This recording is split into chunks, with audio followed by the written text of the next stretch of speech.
নমস্কার বন্ধুরা, চলে এলাম রান্নাঘরে শর্মা কিচেনে। সবাইকে স্বাগত। আজ আমি কচুর লতি রান্না করব নিরামিষ সরিষা বাটা দিয়ে। খেতে কিন্তু দারুণ স্বাদের লাগে। আপনারা ভিডিওটা দেখতে থাকুন। ভিডিওটা শুরু করার আগে অনুরোধ রইল, যারা আমার চ্যানেলে নতুন আছেন সাবস্ক্রাইব করে আমার পাশে থাকুন। পাশে থাকা বেল আইকনটা প্রেস করুন, তাহলে প্রথম নোটিফিকেশন চলে যাবে আপনার কাছে। চলুন তাহলে শুরু করা যাক।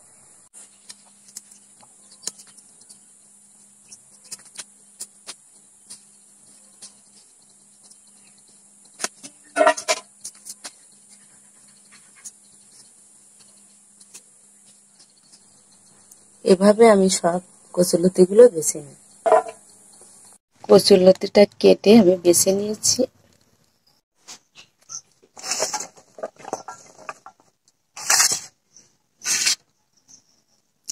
আদা, জিরে, রংধনে বাটা, তেজপাতা, সরিষা বাটা, শুকনো জাল বেটে নিয়েছি আর গরম মশলা বেটে নিয়েছি।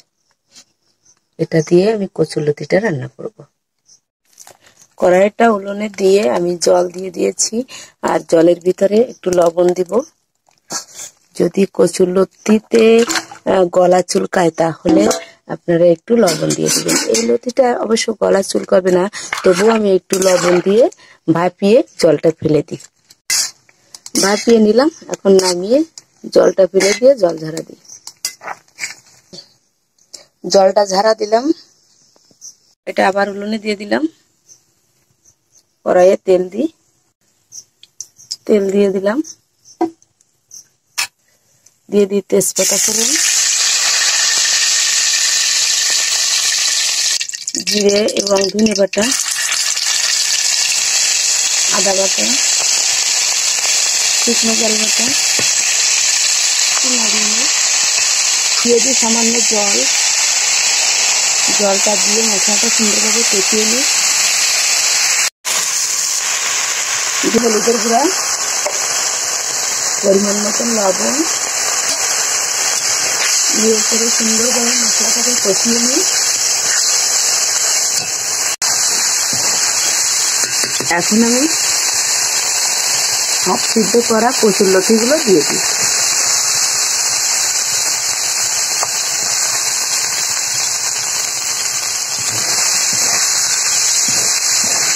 হালকা একটু ভেজে নিই মশলাটা দিয়ে।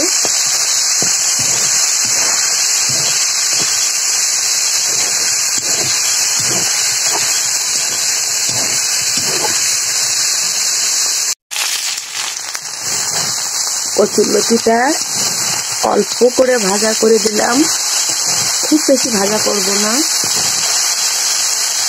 একটু উল্টে পাল্টে ভেজে নিলাম।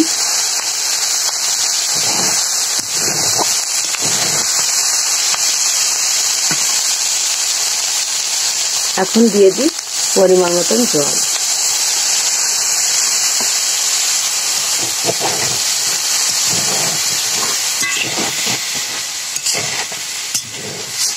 আর রান্নাটা খুব অল্প তাপে করতে হবে, খুব জোরে জাল করা যাবে না, মিডিয়াম জাল রেখে রান্নাটা করে নিতে হবে। আর অল্প সময় রান্নাটা করা যায়। এই নিরামিষ রান্নাটা খুব সুন্দর লাগে খেতে।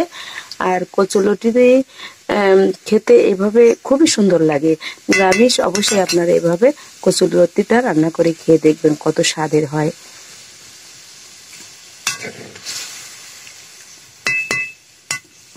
তরকারি উতলিয়ে উঠেছে, এখন আমি বেটে রাখা সরিষা দিয়ে দিই।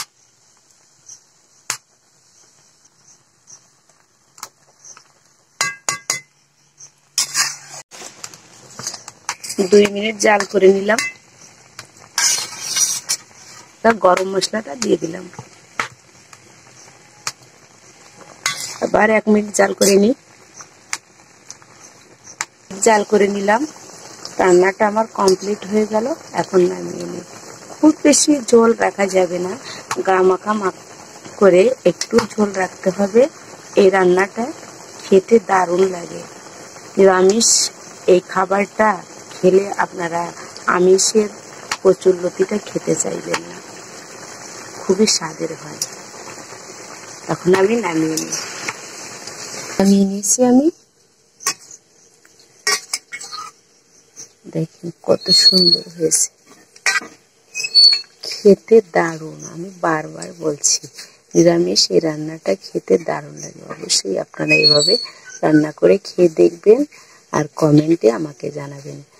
আপনাদের সবাইকে ধন্যবাদ পুরো ভিডিওটা দেখার জন্য। আবার দেখা হবে নতুন কোনো রেসিপি নিয়ে।